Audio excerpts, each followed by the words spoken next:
in general, we are not on track to meet any of the sustainable development goals.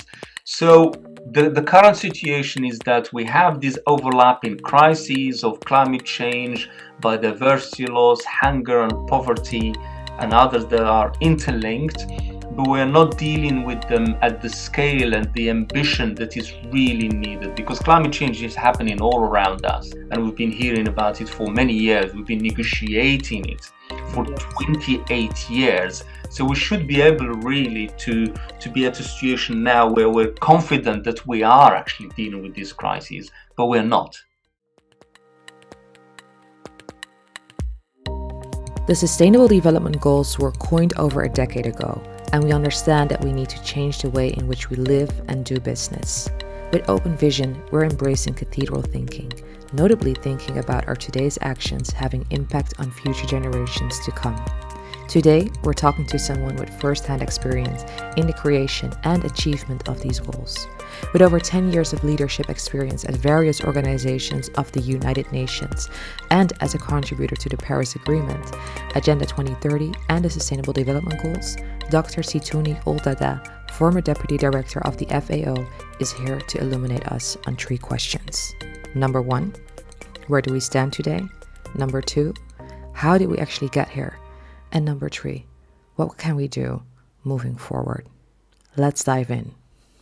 The current situation we're in is that climate change and hunger, they're faster than us. They're acting much faster than the global community and all the commitments that we're making. They're not fast enough. They're not big enough. Basically, we're not ambitious enough to really deal with this situation.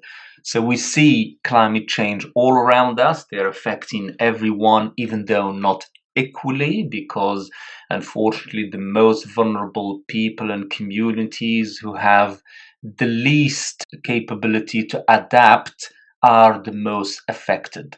Agriculture consumes an enormous amount of water, and 70% of withdrawn water is used for agriculture, and 30% of the global energy is also used in agriculture. In terms of impact on people, we still have today, unfortunately, around 730 million people who go hungry every day, and about 2 billion people who are obese or overweight. So the way we've been growing and consuming food is not really fit for purpose anymore. It's bad for the environment and it's bad for us. And in addition to this, agriculture is also a big emitter of greenhouse gas emissions. A third of global greenhouse gas emissions are coming from the agri-food systems, the whole system, from the production to the processing to the consumption, etc. And we predict actually that climate change could result in losses of around $38 trillion a year in the global economy by 2050 as a result of extreme weather events that damage agriculture, infrastructure, and productivity. There has been some progress. There are encouraging initiatives and projects are happening around the world, in different parts of the world, but they're not happening at the scale to reach and benefit everyone. And we're not ambitious enough in terms of the size of the projects and initiatives that we need to see so they can be actually reaching all the communities. And at the last COP28 in United Arab Emirates, it was very encouraging to see a declaration that was signed by governments and also another declaration by non-state actors that recognizes the importance of transforming agri-food systems to make them more efficient, resilient, and inclusive, and also sustainable, to transform this agri-food system, to change the situation, and to make sure that we are better prepared to address the climate crisis and produce food in a way that is good for the environment and good for people. But the problem we have today is that we have been growing and consuming food in a way that has been actually harmful to people and to nature. We need to understand also the fact that food security is affected not just by climate change, but also by other factors such as conflicts and debt, particularly in developing countries, but also inequalities. So it is important that we are in a situation now where we have to realize that it's important to build synergies and avoid trade-offs when we're dealing with the crises of climate change, biodiversity loss, and hunger and poverty. They are interconnected, and we have to look at them in this way. In general, we are not on track to meet any of the sustainable development goals. So the current situation is that we have these overlapping crises of climate change, biodiversity loss, hunger and poverty, and others that are interlinked, but we're not dealing with them at the scale and the ambition that is really needed, because climate change is happening all around us. And we've been hearing about it for many years. We've been negotiating it for Yes. 28 years. So we should be able really to be at a situation now where we're confident that we are actually dealing with this crisis, but we're not. You mentioned some very staggering numbers, and as you say, COP has been going on for 28 years. I think the Paris Agreement was signed in 2016. Here we are. Do you see that there's enough understanding and also acting on the fact that there's interconnected things going on at the same time? Or are we still in that silo mindset of approaching these problems from different angles instead of joining forces? You talk about synergy. Is that Mm. happening enough? Do people really realize that that's actually what needs to happen? Sadly, we're still acting in silos, across the board, really. Within organizations, within government as well. We see ministries, dealing with their own topics, own mandates, and there is very little connection between the two. Um, I think that there is awareness now that needs to happen, but it is not happening really fast enough, and it's not being seen in terms of results.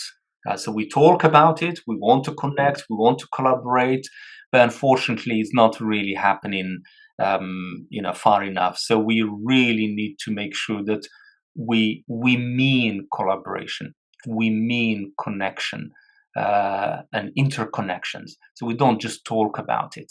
So we still operate in silos a lot, unfortunately, and we still produce, for instance, strategies that are not interconnected. So you produce a strategy on water, a strategy on climate change, strategy on biodiversity, strategy on trade, strategy on gender equality, etc. And every organization or government who's responsible, or government department or ministry who's responsible for that, that's their indicator of success. They produce that and they feel, yeah, they are addressing the problem. I think we need to move away from this and look into how the world is interconnected and reflect that in how we're trying to deal with the challenges and the problems that we are facing. We have to deal with them in this synergistic and interconnected way. In general, we do understand that, we know it, but we're just not acting on it. That shows actually the result we see in terms of achieving multiple benefits and not just dealing with things in isolation. Do you think also that the level of impact is measured way too singularly? So it's focused on a process rather than the actual impact for, being very inclusive as well. I think what you're saying is also that there's one focus here and it's not necessarily beneficial to all. Absolutely, and this is why also we are in this situation. An important factor of that is that we do focus too much on process rather than on real impactful results. So our indicators of success seem to be about how good is the process and how we're doing in terms of organizing webinars and conferences and producing reports. And but that has to change. If that does not lead into improving people's lives, then we're failing. Then it's not really the purpose. Having webinars and publishing reports is just a means of achieving a goal. They have to lead to something. If they just stop there, then an effort is really wasted around that. And the other thing, also globally, we also talk about the GDP and how we measure progress and wealth and development in country by how big the GDP is. That also has to change, because if we don't have healthy foundation, we're not going to be able to have a healthy GDP. So we need to measure success not only by GDP, but how well are we doing in defeating hunger, in improving people's lives, in defeating poverty, defeating inequality, and also improving the health of our environment, the health of our atmosphere, and the health of the climate in general. So these have to be included in how we measure success and how we measure the sustainable development that we're aiming for. Could you take us back to the road towards the Paris Agreement? Well, I think we could see this coming for many years. We have been negotiating for almost 30 years about this. We know what the issues are, what the problems are, what the challenges are. We also have the solutions. We want to avoid the danger of climate change. That's the whole objective of the Paris Agreement. But we need to get people to understand that at the moment we're failing to achieve that. And the longer it gets, it's more complicated it will be, and more costly. Yes. It will be also in terms of both environmental and human life cost. I think what's been lacking, particularly in the context of climate change negotiations, is trust between the countries. Unfortunately, we still have this division between countries and the thinking of them and us, developed versus developing countries. Obviously, there are differences between countries that we have to respect. There are different capabilities that we have to take into account between countries and communities. But we really have to come all together and think about this as a global good, global need that we need to look at, because it's affecting everyone. So there has been this lack of a real collaboration, and also a lack of political will and moral responsibility in realizing that we do have a moral responsibility to ensure that the environment is in a state that actually benefits everyone, because access to a healthy environment, or having a healthy environment and access to food, is a human right. So this is what I mean by the collective responsibility and individual responsibility as well. When we think we are all in the same boat, we live in the same system, then we have to make these connections and bring in that level of responsibility that can help us manage them better and think about the impact on people and on nature. And at the moment, we're not doing that. We're still acting in silos. I'm hearing commitment, will, moral responsibility, ambition. Please elaborate on a national level. What can nation states do? So the so-called nationally determined contributions, they are not big enough. They are not ambitious enough to keep us below the 1.5 degrees C. And they are not specific enough either about agriculture and food system transformation.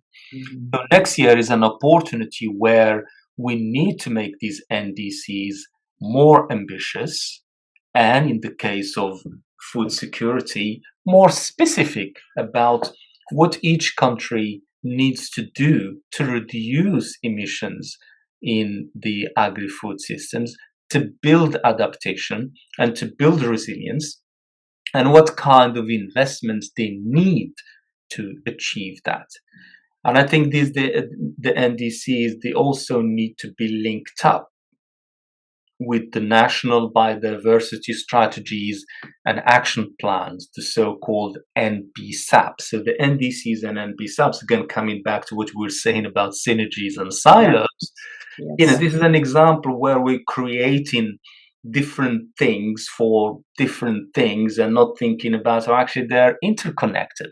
Exactly. Asking countries to do NDCs and NBSAPs, it's an effort. You need capacity. You need an investment in this work, in producing these plans. So it makes sense, again, to have collaboration between ministries to produce something that is coherent and reflects the interconnection between the challenges that we're dealing with and shows the co-benefits that we're aiming for. Thinking again about the long term, planning for the long term. We know what's been happening in the last few years in terms of both climate change getting worse and hunger going up. So we need to put plans in place that can help us redress this, and not every year hear the same story that emissions are going up, hunger is on the rise because of X, Y, and Z. That's not good enough. We need to turn this around.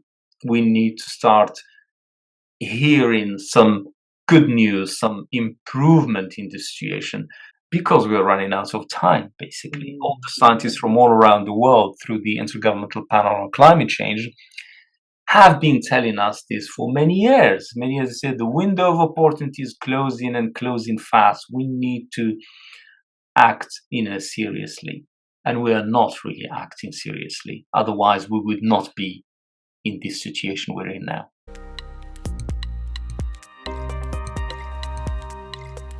Let's shift perspective here for a bit, talking about the demand and supply side, because we also have a lot of consumers, over 7 billion consumers. What's their responsibility? As consumers, we do also have responsibility to change our mindset in certain areas where we can make improvements. How we move around, how we use energy, how we use water, how we use food, and can think about small things that we can do that can make a big difference. For example, why do we still throw food away? Third of the food that is produced for human consumption is wasted or lost. And yet we still have about 730 million people who go hungry every day. So the responsibility is global, but is also individual. We have to think about these aspects because we have, as you said, the supply and demand. So we have to use both of them as powers to achieve this change that we desperately need. Okay, so it's not just the supply, the demand side is also important. And I think consumers do have an important power to change the way we produce and we consume food. And this is happening. I mean, we've seen in many countries how consumers are demanding certain type of food because they care about their health and they care about the environment and the well-being of animals. So this is happening, this movement is happening. Many people don't understand where things come from and what happens to them when you finish with them. And that's again a lack of knowledge. Yes. Yeah, a huge missing link, in my opinion, for people to appreciate the a level of responsibility and the respect that you need between you and nature and the natural resources. Yes. Where does water come from? And what happens to it when it leaves your house? You see what I mean? Is that connection that we don't have between how we live and how much we understand where things are coming from. And why is this important? Is because it helps us really make some important choices. And because our choices matter a lot in what happens to our health and what happens to the health of the environment. So the more we understand about everything we use, the better we will use them in an efficient and sustainable way. Education is really important, but this is education for everyone. We all need to understand, where things come from, and how important it is for us to use them. In essence, you're talking about a mindset shift. And I'm just, as you're speaking, thinking about this, you talked about the lack of ambition. And I feel in a great sense that has to deal with, or that's the result of the disconnect that I'm not saying everybody in the world has, because there's indigenous peoples that really still have that connection. But in a large part, we have a disconnect with us and then nature, as if it's something outside of us, as if it's something that's not part of us. Well, what you're saying is if you adopt this ecosystems thinking approach to the way that we live, we are part of that system as much as it's part of us. Yeah, it's important to focus on wherever we are, wherever role we have. If we take that responsibility seriously, then we can start seeing really some positive result and faster result. I think we need to focus on how important and how urgent the problem is and what we need to do to address that quickly. If we talk about creating positive impact, maybe we can talk about this on a global scale, a local scale, and then also the micro level, where what can we do as individuals in our own communities? That's absolutely an important point. We have to deal about all the different scales and think about all the achievement that we can make, big or small, and not to underestimate the small efforts and gestures that we can make to make a difference. So as consumers, there are small things that we can make connected to food and agriculture, such as the use of water and the use of energy, is to think about our life in a system and not just in relation to single issues. Even though we're talking about climate change, is about how we live our lives, how we move around, because at the end of the day, we are in this situation of climate impact because of how we've been using natural resources. Our lifestyle and the way we use fossil fuels, we have been using fossil fuels, has led to important greenhouse gas emissions in the atmosphere and the disruption of the cycles. And now we've seen how frequent and strong they are in their occurrence all around the world. So I think if we get together and realize that every little helps, and small or big, we need to work together collectively in addressing this issue, and not to underestimate the small effort that can also add up to what I think that's beautiful, because often people say, well, who am I? I'm just a drop in the ocean, so it doesn't really matter. But the compound effect, if we do that all as a collective, in addition to the larger scale initiatives that are taking place, then we will see real impact. But we all have to make the contribution towards that. Are you optimistic about the future? Is there hope? we have to be optimistic. We have to be optimistic, um, because we can still reverse the situation. Um, we have the technology, we have the innovation, we have many solutions. We need a strong political will, and we need investment in innovation across the board. When I say innovation, I don't mean just hard technology, but innovation at a local level as well, that can require just indigenous knowledge, local knowledge, and simple innovation that can help. By bringing in these local players and empowering them, both in terms of capacity and also financial support, we can see more result happening at that particular local level. So I think it has to happen from that level as well. We have to translate what's happening globally into a local level and the result that we want to see at a local level. Beautiful. I wrote down interconnectedness. So climate change is something that is connected to many different factors and layers in our world. And together, we also should recognize that we are interconnected as a people. And in dealing with this, we need to, on a local level, embrace all of the commitments and pledges that you talked about and say, what can we do and what do we know in dealing with this? Because I think there's a lot of local wisdom that we haven't tapped into on that global scale. And that's so important. I think that, to your point, talking about NGOs and philanthropy, if we can empower them more to really empower these local initiatives and communities, I think we can be hopeful about the future. But it has to happen on a local level as well.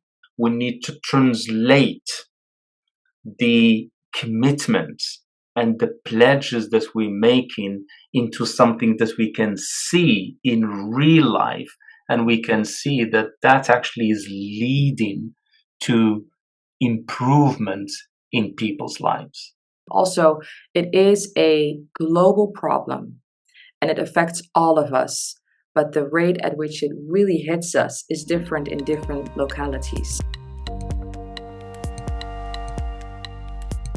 We need really some serious leadership, because that strong leadership will then reflect the responsibility and the accountability that needs to lead to change, to positive change, and some results.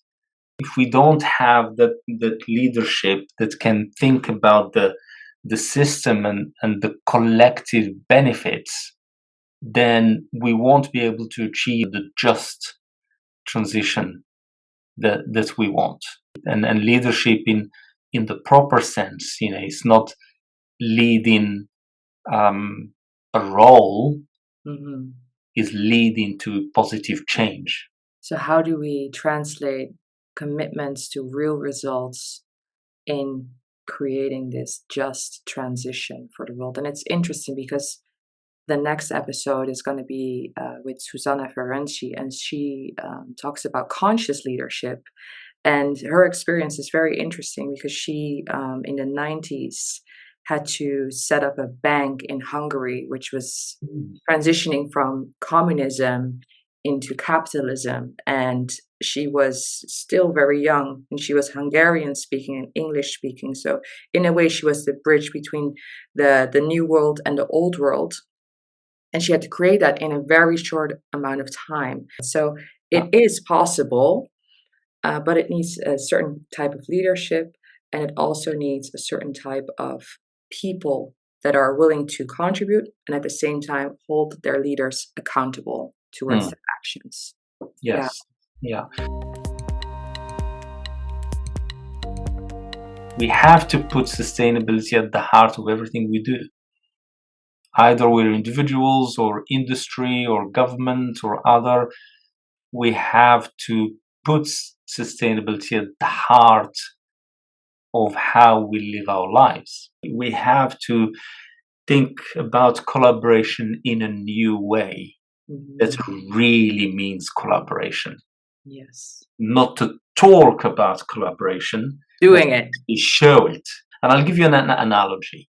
Um, Mm. if you have an orchestra playing music, if you just keep talking about everyone has their instrument and we're going to perform, then it's not the same as if you go and perform. Each one would say how good they are at playing their instrument and how much they like their instrument and how much they enjoy. And the sound, yeah. Exactly. And then they understand that piece, they understand their part in it, but that's it, it stays there. But actually, if you go together and be on the platform and play that piece all together and deliver it, then it's a beautiful result. That's why we have to move away from the pledges and the commitments into actually getting together and say, right, now we're going to play it. I love that analogy because if you would go to the opera and the orchestra would just talk amongst each other, you would go back to, the front office and demand your money back because That's you right. didn't buy a ticket for this. You would hold them accountable, Exactly. right? And we're not doing that enough. Yeah. So there's the responsibility again of the opera visitor to say, hey, I dressed up. I came here for a wonderful evening of entertainment. I did my part.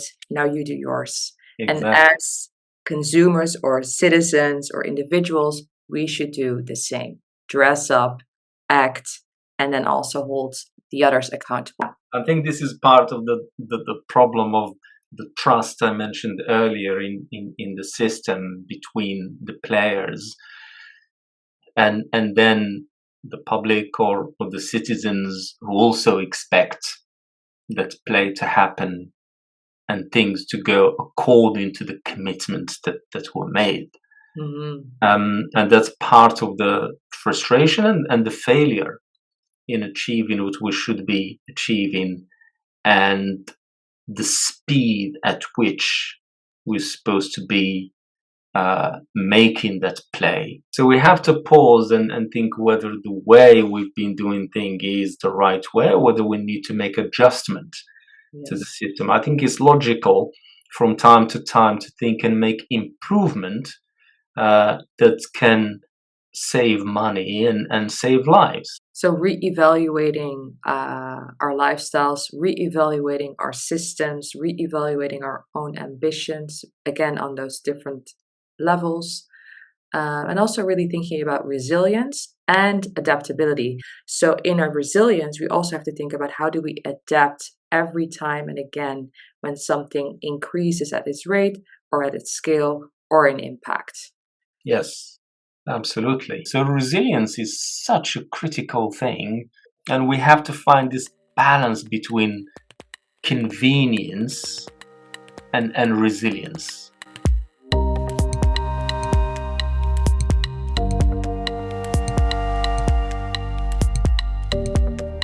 I'd like to thank Dr. Zitouni Ould-Dada for sharing his insights and for his work for climate and human rights.